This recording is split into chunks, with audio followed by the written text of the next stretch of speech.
Hey, John. Hey, Eric.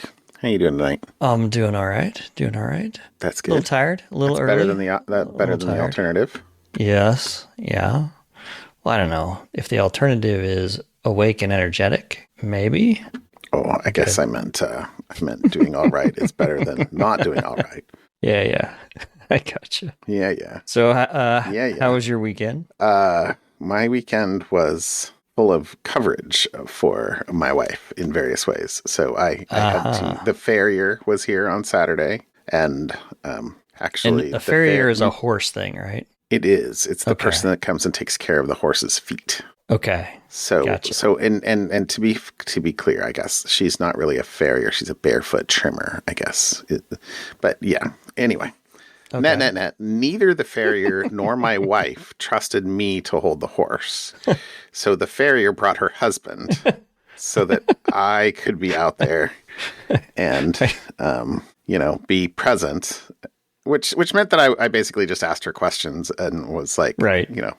like, oh, that's cool, blah blah blah. Because I'm always interested in Mm-hmm. watching people who are really skilled do Yeah. do their do their Do thing their thing. and Yeah. and about anything. Anyway, Yeah. so that's part. And then the other big thing for this weekend was, we finished all the hay, which is awesome. But the cows can't actually go out on the grass at the moment because they haven't had their babies yet. Blah, blah, blah, blah, blah, blah. They're running out of hay. We don't really want to feed the winter hay for them yet. So anyway, net. My wife's like, we should get some round bales. So those are the big, like Yeah. 4 foot around, Uh-huh. really heavy. You The, don't the like, big marshmallows you see in the fields. well, yeah, those are actually wrapped in plastic Right. and are fermenting for cows. Generally, Oh. silage is generally the big white things that you see. Oh. But I was unaware that cows enjoyed a little bit of fermented it beverage. gives more energy or something. I don't know. I'm not. Okay. I'm not a pro on that. So like, don't take anything as I say to the I've just bake. seen the marshmallows and thought, that looks cool. I wonder why there are marshmallows there and not at other places.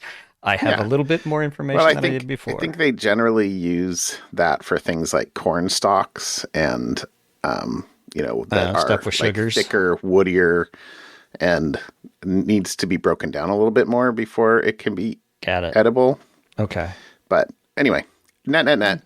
We're like, she's like, you should go look for a round bale feeder. So that's a big metal thing that kind of goes around the round bale.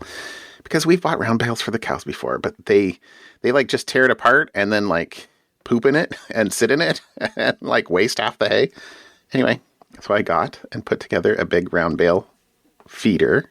Okay. And then I went on Sunday and with the flatbed trailer and got 4 big round bales Okay. and dumped one of them off the back of the truck. And anyway, and so Okay. now the cows are happy. Happy And cows maybe, is important. yeah, happy, yeah, absolutely. Uh, Anyway, it was a fun weekend. I checked Okay. on the bees. The bees are Okay. doing good. They're making me honey. Probably a few more weeks, and I'll collect the honey, and that'll be nice. almost it for the bees this year. And then they'll just have to like, stock up for winter. But Okay. I was excited. Yeah, I'm like stoked. I'm gonna get. All right. I think there's 2 full supers at least, maybe plus a couple extra frames. So that should be. I'm trying to remember how much that is. Maybe 30 pounds of honey, maybe Okay. 50 between the 2 of them. Okay. Should be good. That should be enough to share with some friends. You know, I look forward to seeing if I make the cut. maybe. Anyway, a couple more weeks. I don't think it'll be enough to make it worth me going down and reserving the honey house You just from use the your hand beekeepers. spinner thing, the home hand spinner thing. Yeah, exactly. Okay. It's more work, but less work, I guess. Okay. Okay. More work, but less ceremony. I don't know. Anyway, Okay. we'll see. I do have actually a motorized thing though now. It's not hand crank. Okay. I Okay. have the hand crank thing, and that's what I did when my wife's class came out with the 5th graders. I made them do the hand crank so they can get the full experience. But no, I believe in motors. I, motors are a Happy thing. cows and motors. I got you. Yeah, yeah. So, did you do anything fun this weekend? What'd you do? For me, it was a lot more house cleaning, just kind of getting stuff lined up, and I did do a very tasty barbecue on Sunday. Yum. But the big event over there, you remember there's the meme from years ago where your smoke alarm, when the battery starts to go bad, it'll beep at you, and it always does it at 2 o'clock in the morning. Um, if by meme you mean last Saturday, sure. Well, we may have had something similar A week happening and a half ago at Saturday for roughly me. the same time. So over the But yeah. weekend, I think it was Sunday night. It was either Sunday night or Saturday night.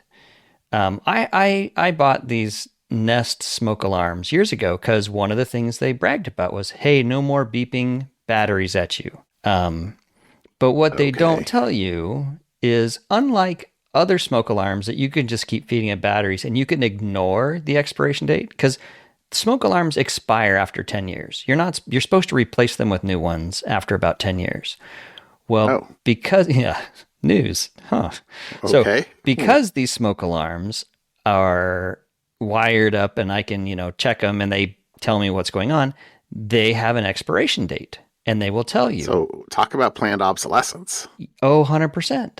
And so I had these smoke alarms, and of course it's about 11 o'clock, or, everybody's just kind of going to sleep.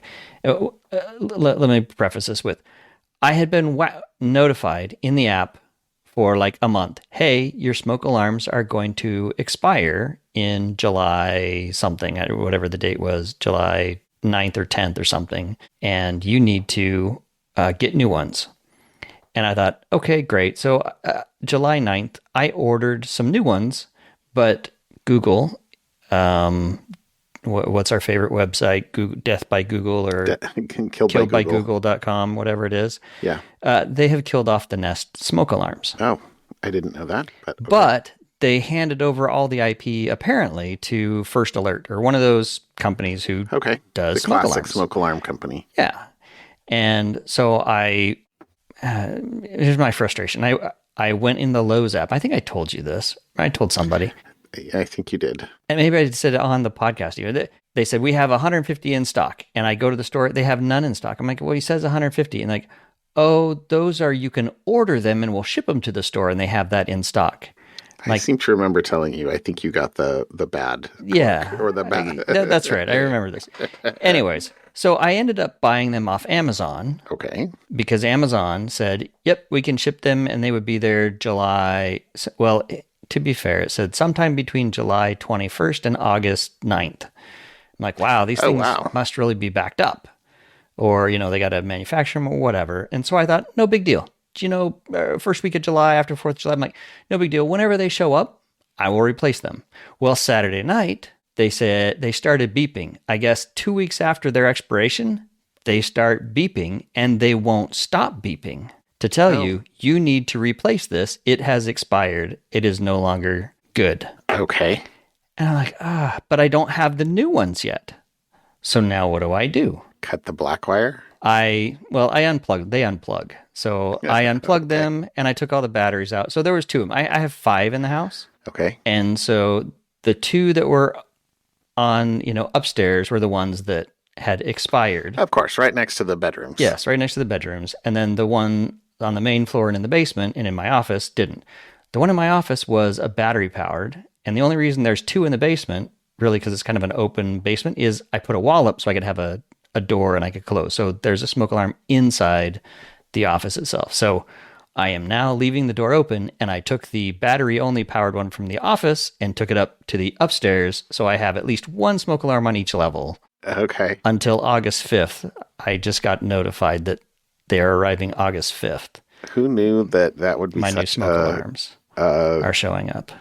What a pain. A pageantry. I thought I would have probably a few months. I thought that, but it kept like incessant beeping, and like my boys, not like the once in a while beep. Like it was once in a while, but it was, loud. And Loud. it's right outside the bedroom door. And so you're not sleeping Yeah. in that. And it's not like I can just go pull the batteries out because they're powered. So I had to Oh, you have to disconnect the unplug them. power, pull them off the ceiling, take the batteries out, and get them to stop. And I'm like, well, anyways. So That's exciting. the other ones expire in 2028, 2030, and 2031. So, But that's not something you can go like buy. Mr. Megorium, was that the thing where he has like a closet full of shoes? oh, it's like, yeah. Well, I looked to see could I buy a Nest one, and they expire not from when you start using them, but from when they were manufactured, and they haven't been manufactured for several years. Oh, that's awesome. So instead of your 10-year lifespan, you're like a 7-year, 7 year lifespan if you buy one. And you can't find, like, Google doesn't sell them anymore. Anyways, nobody sells them anymore. I was unaware they had disappeared. So, anyways, these First Alert ones, and Google apparently has turned over the IP, so they work with the Nest app, and they work in conjunction with the other one, so that when one goes off, they all go off. That whole thing. So I just need to. So I have a 3-year reprieve now until the next one dies. And you're like, wait, what happened back in 2025? I'm going to have to remember to what order happened. a new one 3 months early instead of 3 weeks early. Whatever. Or go to a different Lowe's. Yeah. Yeah. Okay. Topic. All right. So my topic, as you know, and I'm sure we mentioned before, I a fan of time. It's not. I like the complexity of time and how computers The nooks and crannies of and time. people have to deal with it. I still love, like, years and years ago, I was on a cruise and I went to one of those go to the bar and they'll do a bar pub trivia thing. And one of the questions was, how many time zones are there? And I'm going to guess 150. And the person was like, nope, there's only 24, one for each hour of the day. No. No. But people looked at me like I was crazy. Anyways, so the new thing, right? Y2K. So you and I, unlike I was awake and many other writing software. people, Yes. were alive and well during the whole Y2K panic. And then at that time, we had joked about the Y2038 bug that would be Yes. coming. And Yes. Y2038, also known as the Unix apocalypse, is Pronounce carefully. pronounced carefully, is because the time on Unix is stored in a 32-bit integer, and that is going to overflow in 2038. Well, Debian has already started on switching to 64-bit time. 64-bit time for everything except for the oldest supported hardware with their Debian 13 Trixie release. And so they're just going to avoid. I mean, it's still 15 years away. 2038 is still a ways away. But if you think about it, how long does some type of hardware persist? I mean, in Y2K, we were still running machines from the 70s on the internet. So, which was only 30 years. The IRS is still running mainframes from the 60s, right? Yeah, But exactly.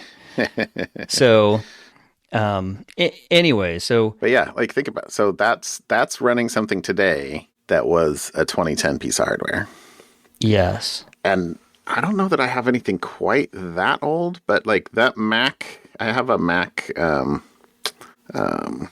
all-in-one Mac. And any kind of like that's a 2013. Any vehicle. Think of any vehicle you have that's from 2010. Good Those call, things yeah. would all be running, probably some form of a Unix-based operating system, and just for the clock and the whatever, Got and a timer in there, navigation or all that kind of stuff. So. I wonder if this is going to kind of spur the rest of them. So it's kind of remind me to sell my car before 2035. Exactly. Okay.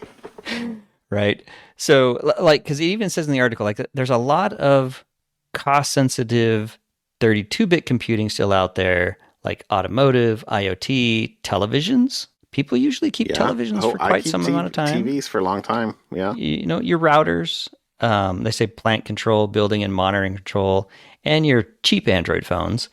So if you're using this kind of stuff, it's likely to hit. So this is moving to 64 bits instead of 32 bits. It says Debian said was no small change. The maintainers found the relevant variable, time_t, quote, all over the place, spread across 6,429 packages. And the move is going to break some backwards compatibility in different libraries. And so they have to do it all at once because everybody deals with time. It's the core of everything that a computer does. Time is. Right. So yeah, no, I'm sure they had some heated discussions on, do we have a new 64-bit time that we move to and then we gradually transition everything to it, or do we kind of break the world and like have a cliff, but then once you're on the other side of the cliff, you're like smooth sailing. Instead, would you like your pain all at once, or would you like your pain over 15 years? So it does say that rather than a last-minute scramble of the Y2K fix, software developers are already working on its upcoming cousin. Any software written for and running on 64-bit hardware is already safe. But Debian, which was launched by founder Ian Murdoch back in 1993 and is the second oldest actively developed Linux distribution behind the 1 month older Slackware, is the distro of choice for older and resource-constrained embedded devices based on 32-bit processors. If you're already running on 64-bit hardware, you're okay. But if you're running on 32-bit hardware and you want to run, they're going to do a 64-bit time structure even on 32-bit. Correct. Hardware. They're going to solve the 64-bit problem. Okay. So that they can not have this issue, even though you've got 32-bit hardware. Boy, you want your 10-cent chip to work. Exactly. I guess. Anyways, I thought that was fun. Not particularly security related. I always look for opportunities to chat about time. There will be a security vulnerability or two in the time T structure usage. Anyway. Going way out on a limb there. Yeah. Way out on a limb there. All right, there you go. I read yours, and I'm fascinated by your right. Okay, so we've talked about security problems with interviewing, impersonation, remote work, people getting jobs that are from countries that the U.S. isn't supposed to be doing business with, like North Korea, and I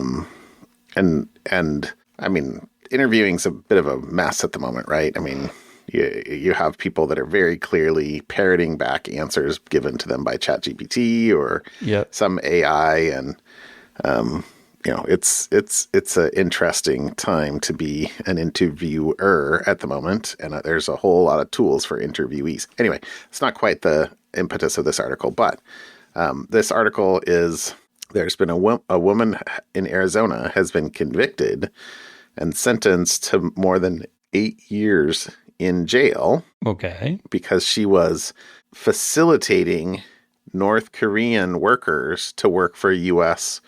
firms. Multiples of them. Okay. It said an elaborate scheme, quote, to steal the identities of American workers, pass them to North Koreans. Christina Chapman admitted to stealing the identities of 68 U.S. citizens, then helping foreign workers use those identities to pose as Americans and gain employment at over 300 separate companies. I wonder how many of those were at the same time. Like 68 workers like at the same time, or just one worker bouncing between different jobs. I don't know. But she was running a laptop farm from her home in Arizona, or it says homes in Arizona and Minnesota. So she would log in and then let them remote desktop to her laptops. There's a photo in the article where it's literally a bunch of wire racks from Costco with a bunch of laptops on them. They would remote in so that when they then remoted into the work, wherever the work company is, they'd be coming from a U.S. address. Right. So sort of, Bastion, cheap Bastion or expensive Bastion. I don't know. Like, yeah, they're bouncing off a laptop in her house. She then would help the workers remotely connect to their laptops and also help them receive their wages from the firms. So, like, anyway, it's how she pled ignorance to this is kind of mind-boggling. Get to that in a moment, I guess. But I mean, it was at a high enough volume, it said, in Arizona at least, that she had to hire staff to help her. It's crazy, seemingly. Huh. You see the photo? I was just looking at the photo. I was like, okay. Yeah, I mean, okay. It looks like, looks like somebody who has a low professional, but like they're ramping up on a startup. I need like 14 laptops or 15 laptops doing various things. Anyway, lots of stickies on there for who's doing what, when, where.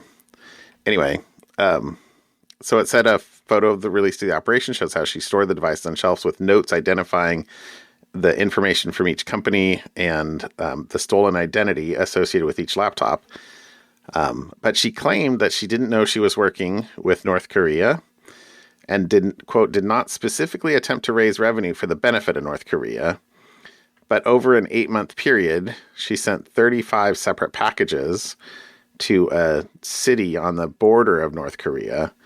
And anyway, I guess the crazy thing about this, it wasn't much at the end, big picture. It says she was paid $176,850 over the course of 3 years.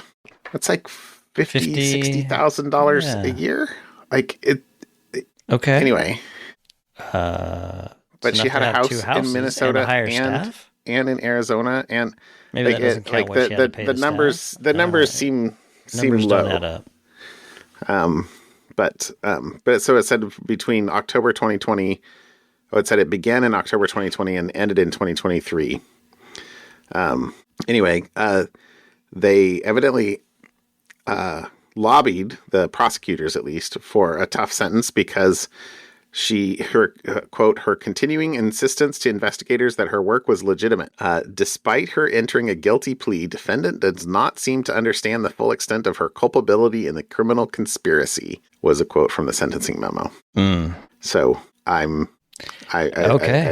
struggle to understand. But anyway, like this is one of those stories that I'm like, I kind of would like the additional story. Like, what's the story behind the short article? How do you come across like you meet a nice North Korean in a bar and he hits you up, you get online and says, hey, you want to make some money?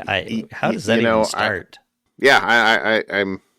It would be interesting. I bet in the sentencing memo or some of the court records, there's a bunch more interesting info about the story here. Right. So that would be, anyway. Okay. Maybe don't. Yeah. On multiple fronts. So there you go. How about something fun? All right. My something fun is short and sweet. Okay. I was goofing around looking for how do I do some CSS. I was playing with my personal website a little bit, and I've got a CSS Flexbox. And so I found this. There is a game that basically teaches you how to use a CSS Flexbox, and it's in the form of a tower defense game. It's not super complicated. The graphics are not super fancy, but I am a sucker for a fun little tower defense game. Okay. And so you position your towers by using CSS, and then you do that. So just flexboxdefense.com. Okay. You can learn how to do CSS. So it was just kind of a goofy little thing that I thought, well, that's entertaining. So there you go. That's mine. Use the flexboxdefense.com. I feel like regular expressions get a bad rap because there's that famous quote, you have a problem, you decide, oh, I know, I'll use regular expressions. Now you have 2 problems. Yep. I feel like CSS, now you have 3 problems. Like pretty much. If you use, yeah. Says the person who is totally not a JavaScript or web programmer in any way, shape, or form. Yeah, me either. But I know just enough. If there is something that an AI coding agent can do for me, it's this. But it was kind of funny. yeah, So, anyways, I thought it was a fun little toy. So, flexboxdefense.com. All right. Now, your thing is actually fun. Now I actually have to. I can't figure out how to actually do that. But okay. All right. I was trying to play the Flexbox defense, but that's pretty funny, pretty cool. Yeah. Okay. Well, so like a lot of my something funs lately have been things that the family has shared on we have a fam squad chat. Right. And I have to say that one of my children, I won't call him out, here is not a fan of arachnids. The other has oh shoot, I forgot her name. Caroline or something like that. Like he has one in his window that he's taking care of and like feeding kind of. So like they're opposite spectrums. Anyway, so this article is about a spider. So, generally, we have like the polar opposites in the house. We have like the fans of spiders and we have the non-fans of spiders. But this is a spider in Peru, in the Amazon, that builds it used the word doppelganger. I was going to say caricature, but it builds a fake spider in its web. For what purpose? Well, they can only speculate. It's to possibly get it to be attacked or for... so the bird comes and instead of eating it, it eats... Yeah. The birds learn that, those aren't actually spiders. Okay. So yeah, it's so the speculation is, here's the quote, is might build these decoys as part of a defense mechanism to confuse or distract predators. Okay. There's a picture of one of the decoys built out of like leaves, debris, and dead prey insects. It's scarecrow quality, like what a scarecrow is to humans. Yeah, exactly. I mean, it has the right number of legs. So like the spider can count to 8, evidently. Which I thought was like, I don't know. I could certainly imagine there being 6 or 10 or something, but no, they're 8. I guess this is one photo on one article, so I don't know. Sure. Maybe there are other examples, but this is literally some researchers. They were exploring it says a floodplain in the forest. Spotted what they thought was a dead spider because it looked weird and flaky, it said. But then the corpse was twitching. And when they examined what was going on, there was a spider higher up in the web that was like pulling on the strands to make the decoy twitch. Oh, move. Yeah. Yeah. It was like, tool usage by arachnids? Huh. Bow before your future arachnid overlords. So, anyway, said that it quote, the research said it quote blew their minds. So they found 25 examples of the quote clever little spiders. They don't know for sure that it's a new species. They don't know the range or locale. It was found here, but maybe it exists elsewhere. And they weren't able to actually collect specimens because they didn't have their proper paperwork. So at least in this, they're filing permits to go in and study them more. But I thought that was cool. So decoy spiders. There you go. Okay. Very cool. And creepy. I'm in the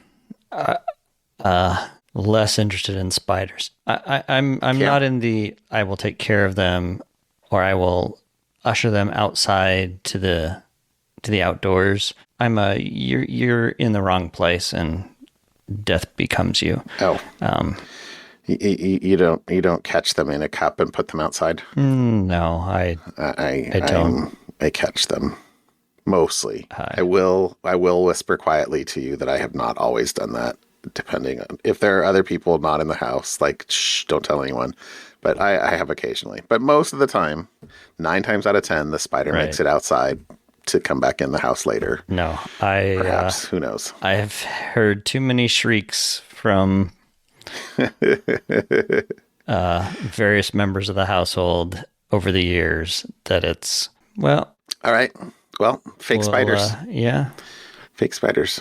There you go. All right, my friend. Chat with you later. Have a good night. Yep, you too. I'll talk to you later, Eric. Bye.